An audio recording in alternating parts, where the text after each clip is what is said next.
This presentation breaks down the complex financial regulations into easy-to-understand concepts. Today, we're continuing our deep dive into the Financial Action Task Force, or FATF, recommendations. We'll be focusing on a crucial set of rules that deal with some of the most serious threats to global financial integrity: terrorist financing and targeted financial sanctions.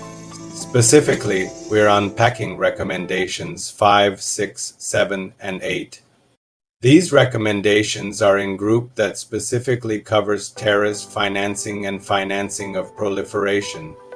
So, if you're in the compliance field or just want to understand how the world fights financial crime, you're in the right place.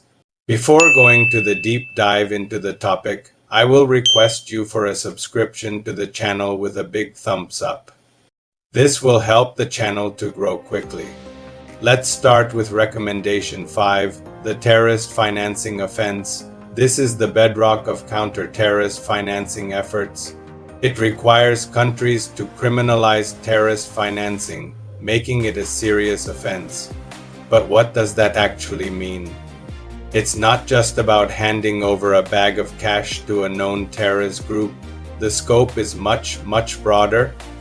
Recommendation 5 says that it should be illegal to willfully provide or collect funds by any means with the intention or knowledge that these funds will be used to carry out a terrorist act.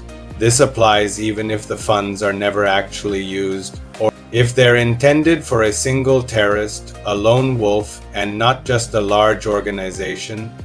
It also covers providing funds for the travel of individuals to a state for the purpose of perpetrating, planning, or participating in terrorist acts. This is a direct response to the foreign terrorist fighter phenomenon we've seen in recent years.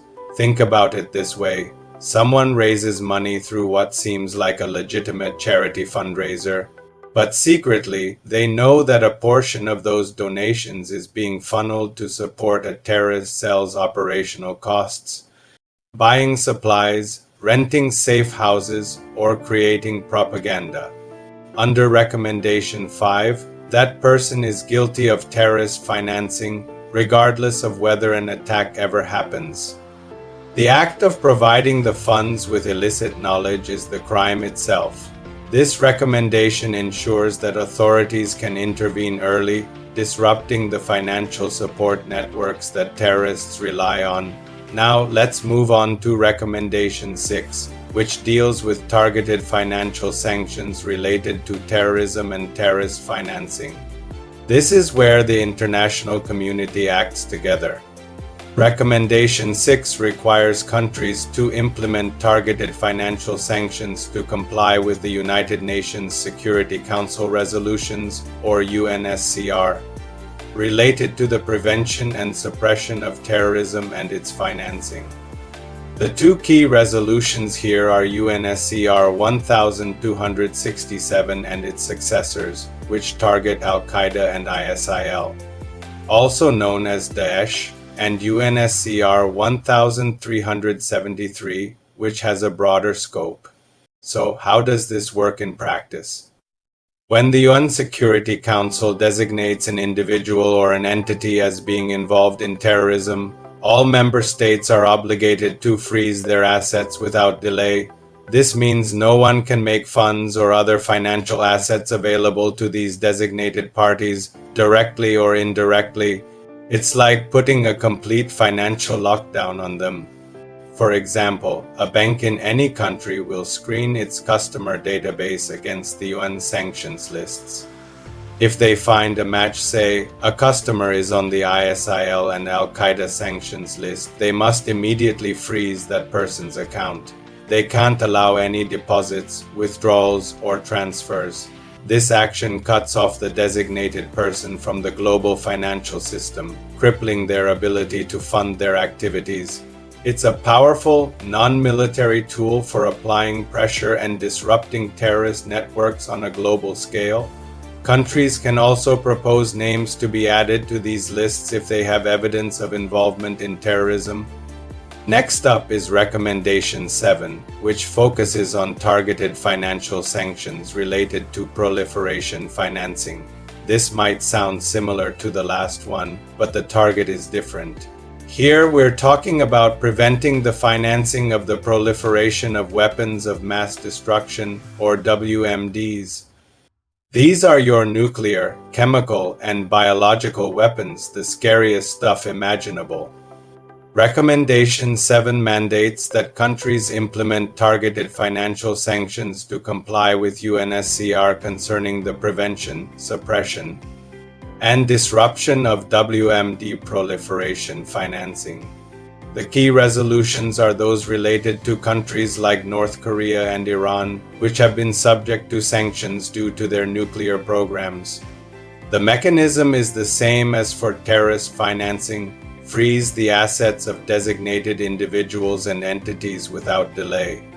For instance, if the UN designates a specific company for its role in procuring components for a rogue state's ballistic missile program, every country must freeze that company's assets. Banks, trading houses, and shipping companies worldwide must ensure they are not doing business with this company. This prevents the sanctioned entity from using the international financial system to buy sensitive materials, pay scientists, or transport illicit goods. It's all about choking off the financial oxygen that these dangerous weapons programs need to breathe. Both recommendations 6 and 7 are about proactive, preventative measures. They're not just about punishment after the fact. They're about stopping catastrophic events from happening in the first place by cutting off the money flow. Finally, we arrive at Recommendation 8, which is one of the most debated and revised recommendations. It deals with non-profit organizations, or NPOs. The FATF recognizes that the vast majority of NPOs do vital, good work. However, it also acknowledges that their very nature can make them vulnerable to abuse by terrorist financiers. Why are they vulnerable? Well, NPOs often enjoy public trust, have access to significant cash donations, and may have a global presence, including in areas with weak oversight. Terrorist groups can exploit this by, for example, posing as a legitimate charity to raise funds, siphoning off funds from a real charity, or using an NPO's facilities and logistics to support their operations. Originally, Recommendation 8 was seen as quite restrictive, and some feared it would stifle legitimate charitable activities. So the FATF has since revised it to promote a risk-based approach. It doesn't say regulate all charities. Instead, it requires countries to first identify which subset of their NPO sector is most at risk of terrorist financing abuse. Then they must apply focused and proportionate measures to mitigate those specific risks. This could involve things like requiring more transparency in financial reporting for certain types of NPOs, conducting outreach and education to help NPOs protect themselves, and having effective investigation and information gathering capabilities. For example, a country might identify that charities operating in a specific high-risk region are more vulnerable. They would then work with those charities to strengthen their internal controls and due diligence processes, rather than imposing heavy-handed regulations on every single community sports club or local animal shelter in the country. The goal is to protect the NPO sector from abuse, not to shut it down.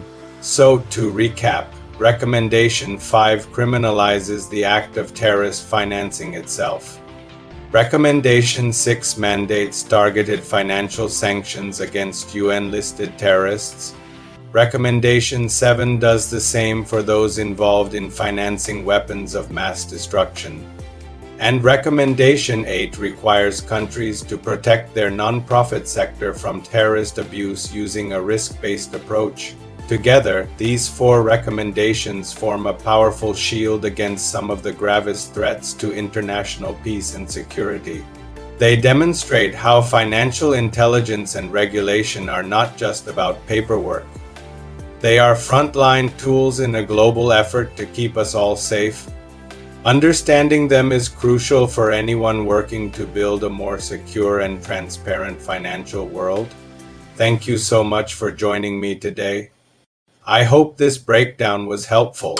If you found this video valuable, please give it a thumbs up and do not forget to subscribe and hit that notification bell so you will not miss my next deep dive into the world of financial crime compliance. If you have any questions, drop them in the comments below. See you in the next video. Thank you.